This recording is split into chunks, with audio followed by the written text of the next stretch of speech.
got Dillon Gabriel. Hey. Joining us now, live from Indianapolis, is the University of Oregon's quarterback. He, in his career, has played in 50 football games, completed over 1,000 passes for 14,865 yards and 125 touchdowns so far in his career. Dillon Gabriel joining us. Dillon, how you doing, man? I'm doing unreal. How are you doing? Unreal. Unreal. I like that. Unreal. That's an elite response right there. I Yes, didn't even know where to go with unreal. I've never heard anybody say I'm doing unreal right now. I love Unreal. it. Now, look good, feel good, play good. You got to tell us about the suit, man, because You like it? I've seen pictures. I love it, man. I was saying that you have the summer suit vibe going on right now. Oh, What color are you calling it? It's called Bamboo. Perfect. I think it looks good with the green.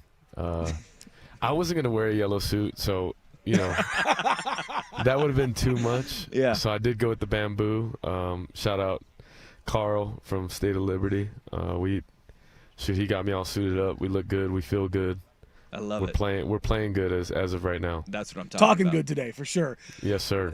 Dillon, this is obviously Big Ten Media Days. It's the introduction of the Oregon Ducks to the Big Ten, but you're also coming with a background of playing in two other conferences. You played the American Conference. You played in the Big 12. Like, what are you looking forward to is for the different and unique challenges and opportunities that come with playing in the Big Ten based on your past experiences playing in other conferences? Yeah, it's just the environments. I think as a competitor, you want to be in the biggest moments, the biggest games, the best matchups. It's something you dream of as a little kid.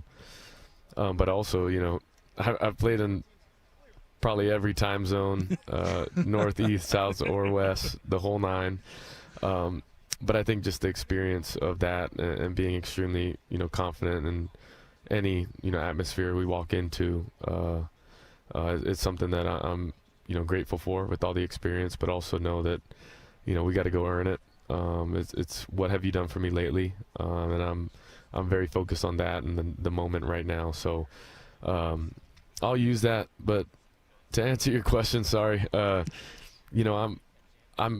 super happy that, the best matchups are happening. That's as fans, as players, as coaches, everyone involved in college football. That's what you want to watch. Everyone's talking about the championship game, all this. Well, now all season, week in, week out, you got great matchups, and College Game Day is going to have a really tough, decision to make every week.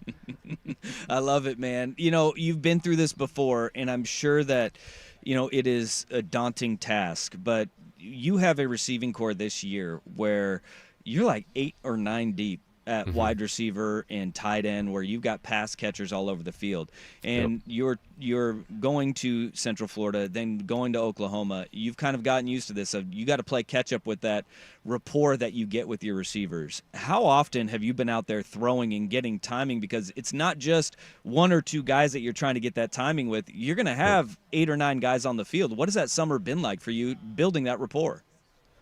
It's been a bunch of work. Luckily, from January, we hit the ground running and have had a bunch of throwing sessions together. And I think, just the growth in throwing sessions, from 1 to, I don't even know how many, end of July, you just see how efficient we are, with routes. In the beginning, we're throwing 20 routes each, and it's taken a while. But now, with the communication, speaking the same language, we're able to, get through it, still get all the routes, but be so much more efficient. And that's just the communication. And, I think summer we made a really big jump.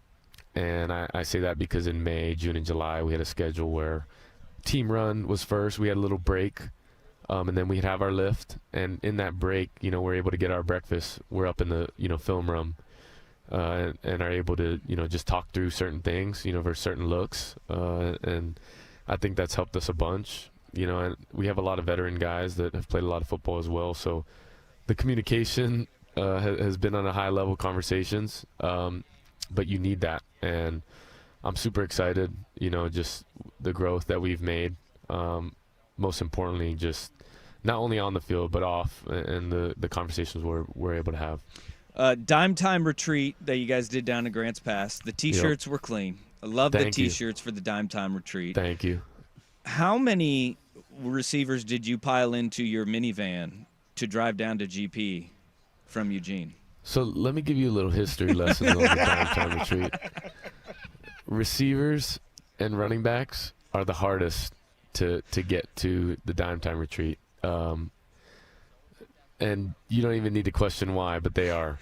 And tight ends and quarterbacks are the easiest, right? Yeah. So what we usually do is we have the tight ends and quarterbacks drive, and then, the running backs and receivers, fit into the car, right? Mm-hmm.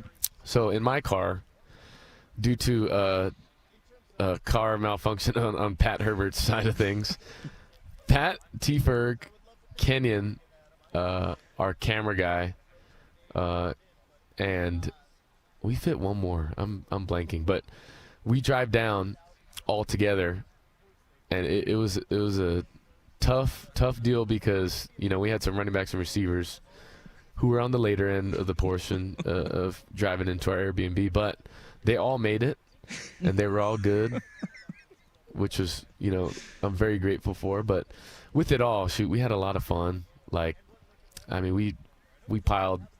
Everyone came through. That's what I appreciate. Yeah. Everyone, set a weekend aside to come through and enjoy just each other's company and fellowship to get closer.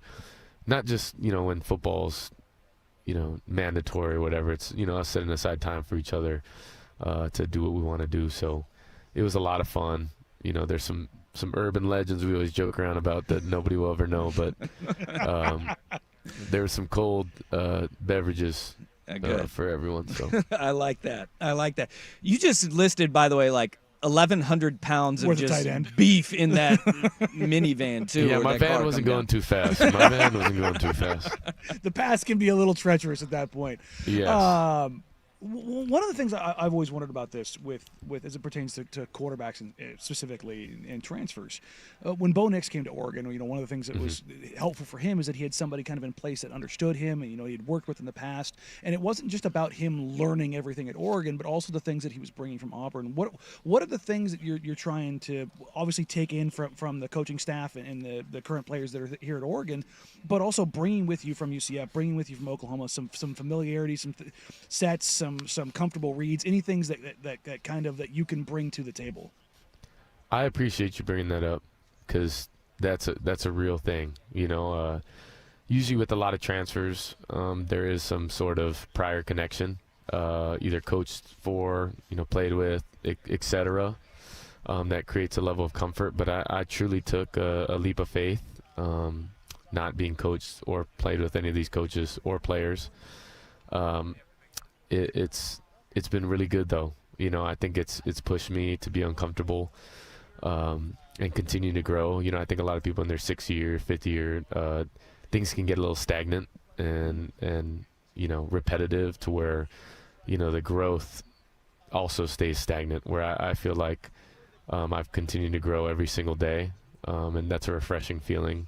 Being a 6th year, like I said, but I think you take what you're good at. Conceptually, that's kind of universal what people run and kind of highlight, certain things that I'm good at, what the team's good at. So, there's growth on both ends of them, trying some things out, me trying some things out. But I think you find a middle ground of what you're really good at. And, Coach Stein has done an amazing job of that, has pushed me to try new things, which ultimately will make me a better player. And, vice versa. So I'm grateful for it. There's definitely some learning curves, but like I said, it's better than repetitiveness and stagnant, energy. So I'm grateful for it all. You took the leap of faith, and now you're doing Unreal at Big Ten Media Days. Unreal. We love to hear it, man. What are you looking most forward to this season as you guys get underway with practice starting next week?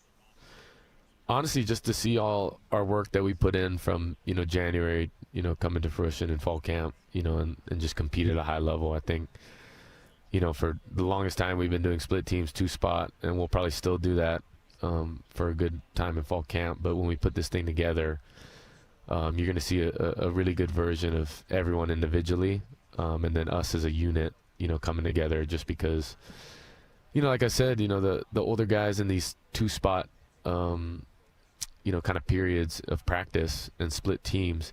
Older guys got to communicate at a high level and be leaders and bring the younger guys with them. And then younger guys have to step up to the plate, learn a lot, get a lot of reps early, which in turn makes, each other better. And I think it'll pay dividends for us, come season.